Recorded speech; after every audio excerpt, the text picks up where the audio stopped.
Hey everyone, welcome back to another episode of the Brave Entrepreneur Podcast. I'm your host, Jena Rodriguez, as mentioned. And here's the great thing about this show. We are doing a very special series in the month of March. And this is an opportunity for me to speak to some of my guests that actually joined me in the first year of our episode. I am so excited to be celebrating our 3rd year anniversary this month. So yay, happy birthday, happy anniversary to us. And so what I'm doing is reaching out to a few guests of mine that were back on our show in the first year that we went live and asking them, where are they now? So we are so excited to be bringing you this Where Are They Now series. And so we're gonna have some different questions and different conversations here, because I really want to break open the kind of the inside scoop and the secrets to our success, called staying in the game, and what's changed in a matter of a couple years and all of that. So today's guest I'm super excited about. We've known each other for quite a few years, way before our show has ever started. And so today we've got Candy Barone. So let me bring her on. Hey Candy, how are you? Great. How are you, Jena? Thank you for having me on the show. I am so awesome. I'm so happy to have you. This is like long overdue, really. I know, we get a chance to catch up. It's been a while, and what an honor to come back. I can't believe it's been 3 years. Just, man, time flies. I know we've seen each other, at some point, but it's been a little while since we've seen each other. And I know you and I were talking before the show, and I just said, save your story, save all the updates. Let's talk about them now.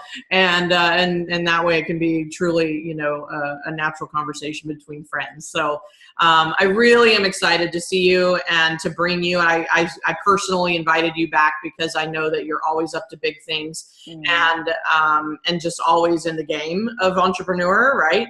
And I remember being with you kind of at the beginning of things, and we worked together so many years ago, and so it's just been really awesome to watch your journey. And so we're gonna share that with the world at this point. So first and foremost, can you just share a little bit about yourself, so people that are new to you, who are you, what do you do for people, and what's your special gift?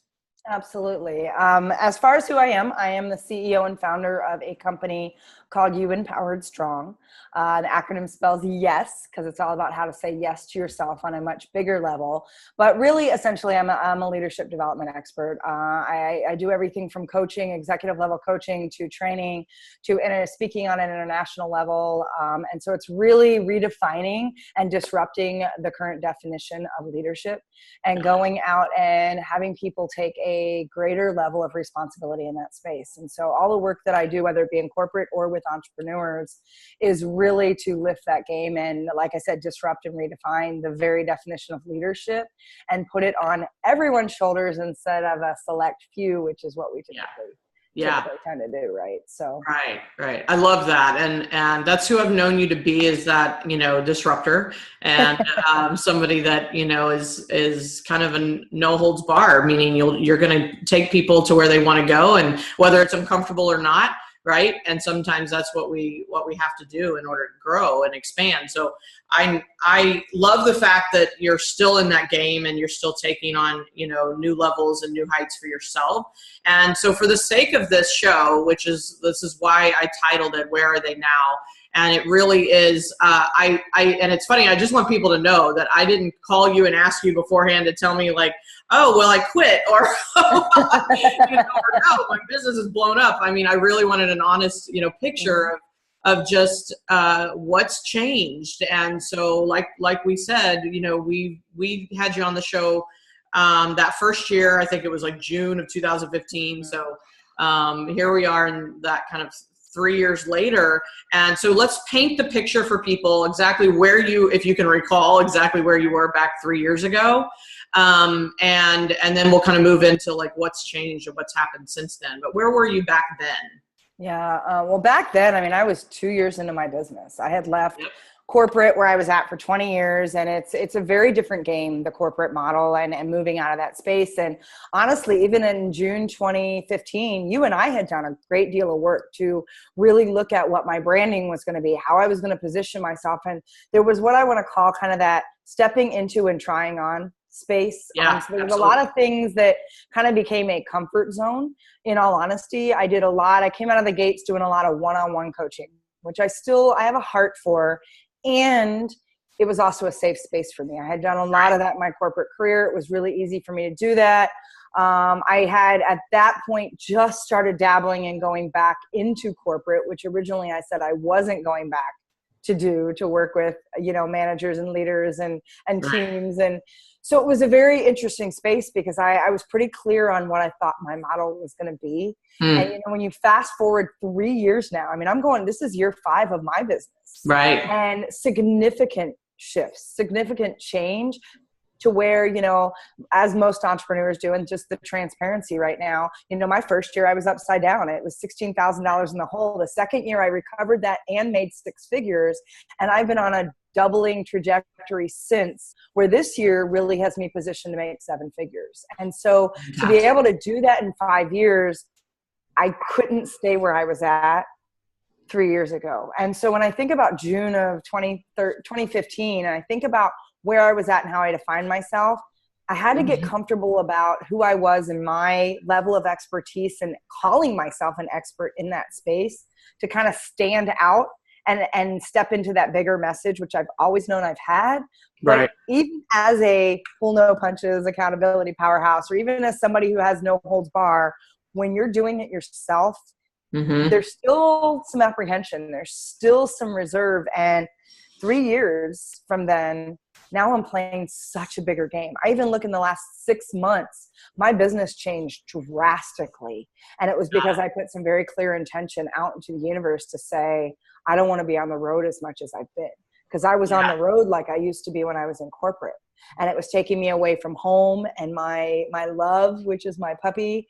And it was taking me away from building community in my own space. Yeah. And so all of that created a need and urgency to change my business model so that I could do a one-to-many instead of a one-to-one, which is where I still was at and performing well. Right. But at a ceiling, there's only so much you can do in that space. And when you really shift to playing that one-to-many model, it's powerful what you can open up. Yeah. This is, it's so good. Hopefully I can find it while we're on here. I just posted a quote from Zig Ziglar, which I think we both love. And it basically said, when obstacles will arise, and it's not about changing, it's about changing the course, not the decision. Right. So I just posted it. I just murdered it probably, but the point is that what you did is not change the decision to be an entrepreneur, to play a bigger game, to continue to grow yourself, it's all those decisions that we make to be here. But the courses change. And sometimes you and me both, actually, I'm getting clear on who I want to work with and who I don't want to work with. And not because I can't help them, but it's like they're not ready. And I keep trying to make myself meet them where they are, but they're not really ready, or those kind of things, or the one-to-many conversation. Absolutely. So that's happening. I love that when you talk about that the decision didn't change, because what's really interesting about it is my whole model started because my company, again, is You Empowered Strong. It spells yes for a reason. And some of the branding that we started to work on was really around how to say yes to yourself. It's that big question that offered that opportunity to say yes. And it was the whole destroy the noise, which is where I started everything, right? Yes. And what's interesting is that message still is on point. It's just gone into a whole nother level, a whole nother dimension. And I've opened up a whole new platform to bring that back. So what's really clear, what's really interesting is that quote from Zig Ziglar talking about you change the course, because I like the one that says, if you have plan A, if you have plan B, it means you're not committed to plan A. Right. So and I'm like, it doesn't say that the process inside how you get to plan A is not going to change. But plan A is the ultimate outcome. It's that decision. It's that end result, that keep the end in mind that Covey always put out there. It's knowing your heart of hearts, what matters to you and why. Now the redirection, but what's interesting is that same fire, that same message that woke me up once when I was still working for GE, when I had gone to work for a nonprofit, and I'm like, something woke me up. What is it that's stirring in me? And I remember writing my mantra, my whole philosophy around what yes is, which is in the beginning of my book. It's on my website. It's everywhere. I wrote that at 2 a.m. 10 years ago. Right. I love that. Well, actually, almost 15 years ago now. I love that now that's still a message, and it's just a bigger message. It's more concrete. Right. And I'm more confident in how I stand in that space. But the actual what it was hasn't changed. That's so good. And I think the part I want to anchor for people watching, listening is that where you were 2 years ago was perfect. Mm-hmm. It's like it was, and where you were 2.5 years and 1.5 years and 1 year and 6 months and all that. It's like every step we take forward is perfect for where we are in the moment and where we need to be in order to get to where we're going. You know, it's kind of like, right? It just all unfolds. And so it even, yes, we did some brand clarity work together and all that. And at the beginning and it's like, but you have to kind of revisit that again. You know, it's like it's the evolution, and you know, me as well, right? I went through my own rebrand process, and so it opens up another question for me is that you kind of alluded to the, you know, where you were playing, getting comfortable, or, you know, kind of playing in safer zones or something like that. So speak to that. It's like, what had to open up for you to turn another corner and start playing bigger? Yeah, and a lot of what shows up for me when I realize that it's time to turn and it's time to really dance in the uncomfortable is usually it's my financial story. It's my money story that gets all jammed up. And for me, I block abundance. I block opportunities. I am like stressed and fighting and pushing and punching. And it's kind of the old mentality of what I carried in 20 years in corporate, and actually 38 years before I left. That whole space of muscling my way through everything. And when I feel the weight of needing to push, it's usually my opportunity to hit the pause button and stop and breathe and say, what am I trying to control? And it's interesting because through that journey, through that space of realizing that the comfortable gets too comfortable and things start getting really just jammed, I've realized and learned that, you know, where we try to focus and where we ask the question around, how am I going to make that happen? When is that going to show up? Why is this showing up or not? That's not our responsibility, and it's none of our business. Yeah, it's not the right question. No, the right question actually is, am I opening up access in every way possible to receive what's mine to have? And when I step into that space to receive, which has been a big learning for me, I can give to the point of exhaustion, but to receive, especially to receive when it was unsolicited, when it just came out of nowhere, when it was I asked the universe, it delivered, and here it is. It's amazing because when you release that you release those questions and you open up that access, it's actually been the very thing that shifted me into my current platform, which is changing that what if, which usually has some sort of negative. Even when you level up the what if and you make it positive, it still has a someday, perhaps, not sure how, getting that into the doubt. Right. So change the what if into a very powerful, purposeful, passionate, intentional, imaginative. Yeah. And it's amazing when you dance in that space. And I can always see, and I've had some big shifts over the last 3 years. And every time I've had one of those shifts, it's been because one of my money stories gets in the way, or my fear of standing in that vulnerability and really being seen, and knowing people are going to judge and criticize me. Yeah. Even when, you know, that's what we talk about, but we're human too. And every time, and something stalls, when I'm out of flow, I feel it instantly. And I usually have to go, okay, how am I jacking around with this. Right.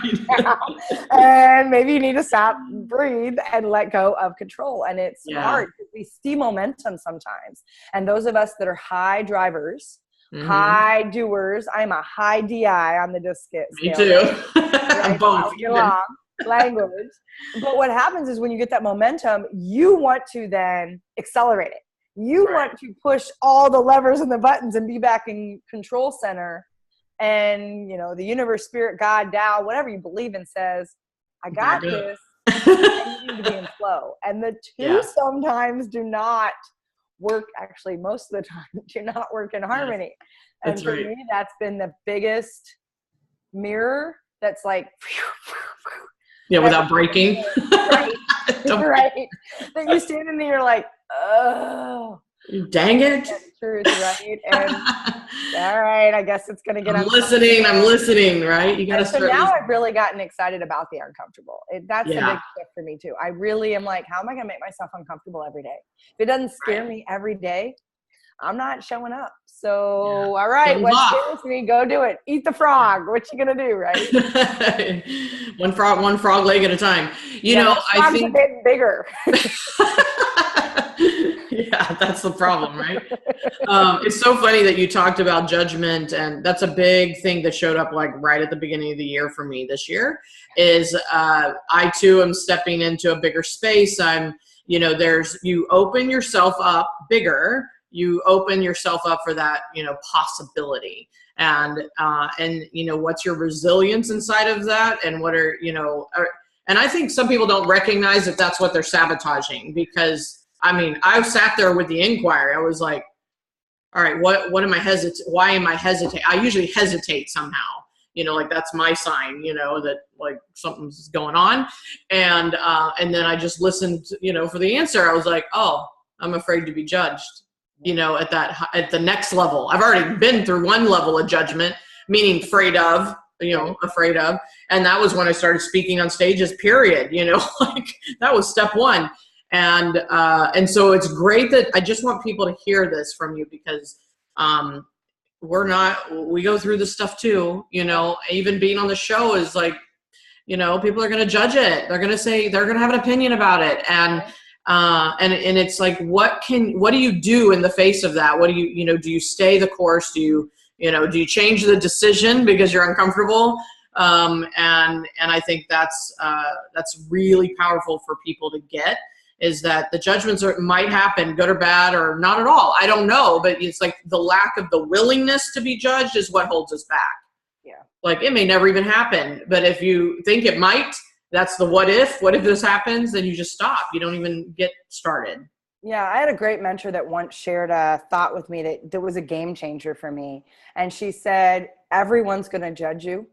Everyone is going to judge you. And no one's going to give you half the amount of time you think they are. She goes, so if they're going to judge you and they're only going to do it in a flash, then why not have them judge you on your terms instead of theirs? And I was just like, man, that's so profound and beautiful. And yes, because we do I'm reading actually Gabby Bernstein right now. Yes. Detox. Love her. We're talking about a book in your face, right? And I love her. And I love that she says, I'm a spiritual teacher and I judge all the time. So I like people that are that honest and transparent, right? Yeah, that's a human condition. It's nature. It is. We judge. We make decisions immediately. We make opinions of each other. We do a comparison game even when we don't mean to. And what I love is that she talks about being a witness in your judgment without judgment. And it's interesting when you realize, everyone's going to judge me. Everyone. I judge everyone. They're going to judge. Judgment's not just negative. They're going to judge me anyway. Right.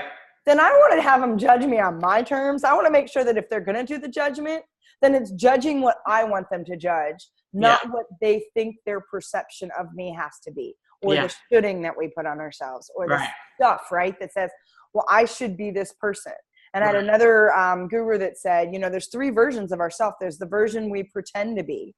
So it's that mask of who we think we're supposed to be. Right. There's the mask of who we fear we are. So that whole imposter, they're going to find out that I'm really not. And then the real you that most people don't have the courage to stand in, to say, here's who it is. Good, bad, ugly, scars, warts, frogs, you name it. This is it. Yeah, It's exactly. perfect in its imperfection, and I'm okay with it. Yeah. When you start to embrace that, you play a game that starts to serve on a much bigger level because it's not about you, and it never was. Yeah, judgment's not about us in the first place. Even the ones that we call positive, it's really not about us anyway. It's just how someone holds it. And yet, if we can contextualize it in a way that serves us instead of disempowers us and knocks us off the game, right? Knocks us out of the game, then we have a chance. We have the chance to like do what we really dream of.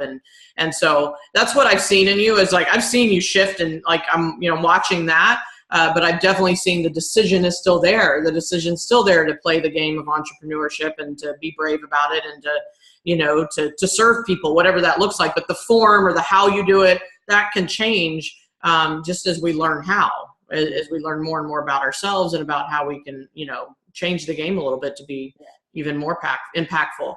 And so I guess the other thing I'd love to speak to or have you speak to is what is, where did you fall? What were some of the fall downs, right? Where didn't I fall? My God, I've been face planting multiple times. You're like, hold on, I'm not even up yet. What are you talking about? Right. Yeah, I just, we need to get real. We got to have people see that, it's the up and down of all of it. So yeah, I don't know which one you want to pick, but. Well, and I love the question. I love the question for so many reasons. And I mean, I'm being a little flippant in my response, but the all honesty is I fall constantly. I really believe the only way that you can have success is to have failure and is to have the misses and to have the face plant. And like I said, if it's not big enough to scare you, it's not big enough to grow you. Yeah. We get so afraid of failure when we don't realize it's the only thing that has us succeeding. And so I don't even know, I've had a face plant a week easily on various things, because when you dare to step out into something that's uncomfortable, you're going to realize you either need something to get from point A to point B that's a gap, so you got to fill the gap, or you need to let go of the way you used to do things because it's not going to get you different results moving forward. So the 4,000 plates you're used to spinning, some of them have to drop. That's right. All of them. And what got you here won't get you here. Right. And then the other thing is, you don't know your full potential or capacity or capability to get bloody, right? And so for me, again, going back to some of the misses, mine have been bad investment decisions in my business. Yeah. Letting my squirrel mentality, which I am absolutely constantly working on, is that shiny squirrel SSS or SSS, however you want to look at it. I have such a squirrel mentality that I got really excited when I hear something that I don't necessarily do due diligence to make sure it's the right fit for me and my business at that time. And it's cost me significantly to where there were a couple times, making amazing money in my business and growing the business. Personally, I've had accounts that have been upside down several times. Yeah. I've had times where over the last 3 years, I've been flying on a wing and a prayer, literally going, okay, got the bags taken care of. How am I going to get my car out of hock? Because things have moved in my accounts, or something got compromised in my account, or this didn't hit my account when I thought. And then miraculously, when I step into that faith and I breathe through it, it's been available to me. But there's been so many times where I have looked back. And so it's interesting because the way I look at my financial projections, the way I look at my forecasting, the way I know my numbers inside and out, where I thought I did before, I know it down to like a gnat's rear end on what, for lack of a better terminology, know exactly what. In fact, today I just moved out some expenses that I was like, I don't need this. This no longer serves. And they're like, oh, well, we can. I said, no, we're good. It's time for me to end that subscription. It's time for me to get that out of here. Love you. Keep going. I'll come back if it's right. And I evaluate, like I just moved, and I know there's going to be people that think it's crazy. I just changed CRM systems. Did you? I went from the big, robust, Infusionsoft that I had, which has not served me in the way I need, to something that I got introduced to by someone I do trust. I did the research, I play in the community with, and I went, oh my gosh, that's it. And it's significantly changed where I'm investing. And it means I have to redirect some things and refocus. But as I'm rebranding, the timing is perfect. And so when you start flat, it gives you that space to evaluate and to create better systems. And so for me, it was not having systems 3 years ago. I was doing everything by the seat of my pants. Right. Still a little too much sometimes I'm doing by the seat of my pants. It's just part of my nature as well. Sure. And I have some very clear systems and process that now are in place. And I have a team that takes on some of the things that I don't need to, so that I can redirect. And it's amazing how even coming into this year, I was just talking to a accountability partner of mine. I said, I'm on track right now that I have half of what I made last year already done and before Q1's over. It's awesome. And potentially could get closer to closing that gap. I already have half done and it's mid-February. And so when you start thinking about that awareness and that understanding, you got to see the face plant as an opportunity to reset, to assess, to refocus, and then say, okay, what was the reason for the face plant? If you take those opportunities as a learning opportunity, always the most amazing things that can happen to you as an entrepreneur in the process. It sucks in the moment, but it is absolutely the best gift you're given. So my wish for everyone is that they face plant all the time. Face plant every week. I ask clients. Just get back up and do it again. Exactly. And I ask clients, I'm like, tell me what your three goals are. What's a professional goal? What's a personal goal? And how are you going to push so hard that you know that falling on your face is an option? How are you going to fail this week? And they're like, candy. And I'm like, candy, nothing. How are you going to fail? No, I'm serious. I'm waiting for your answer. You are not going to push far enough that failure is an option. You are not even close to getting into your next level and playing a bigger game. Yeah. It's simple, and that's been the gift. I love it because I think the other thing, and it's so funny that you just brought up CRM. I just like literally on my team call yesterday, I'm like, should I? I'm looking at it, and it's just one of those things. And I think it's not a bad thing. There's processes and systems in our business, and there's a machine that we have to run well. And, and we sometimes have to do an oil change, right? And we have to look at it and make sure that we're feeding it the right fuel and we're giving it the right attention, or, and new technology especially is always coming out, and new options. And is it the right choice for us? I mean, I think it's like, even if you make this change in the CRM or whatever the change is, it's like, are you willing for it to be the wrong one? And learn from it in the process. And what if you had to go back to the other choice? It doesn't matter. I think to your point, is like, but it's those that overanalyze it so far that they never even choose. Brave 1, 2, 3, decision, commitment, and action, right? So decide, get off the fence, and so this is good. I really want it, number one, not to like break down all your failures, but I always say you win or you learn, not win or lose. And I know you're the most transparent, so it's awesome. And, and I just want people to hear that I love your approach to failure. Like I've always have, it's like, if you want to accelerate, and I was looking at this year myself going, well, I really want to 10X it. So not even about the number, it's about the push or the expansiveness of that, the excess of that. And whether it's a 9 or a 10 or a 20 or doesn't matter, but it's the expansive. What does it mean to be that in your life or in your business? Because, and I think people just have heard that before, so they can relate to it. But it's like, how can you expand, either grow that quickly or expand yourself and your perception that much? Right. Because to 10X your business, you got to 10X your mindset. Exactly. You can't just, it's amazing to me how many people are like, well, I'm going to keep doing what I'm doing. And I'm like, so you're going to create a crazy plan. And most people go, ouch, that was kind of harsh. And I'm like, but it's the very definition of insanity. Be grateful, bless and release what got you here. Take the pieces that are going to help you continue to level up, and then open up a mindset, opportunity, and access to receive those tools, resources, mentors, guidance, whatever it is, whatever else, to 10X. Because this, and I tell people as someone who is now transitioning from 6 to 7, it's a different mindset to go from a 6-figure, very successful 6-figure business that's doubled every year to a 7-figure and growing, where I see 8 figures on the horizon. Right. You're like, that's a different mindset. And what I did to get here is not going to be sustainable in every aspect to get there. And you have to be willing to let that go. You have to strip the Linus blanket away and let the pacifier and the things that, because every time we let go of a blanket, we get another one and we hold on to it. We're like, ooh, that works.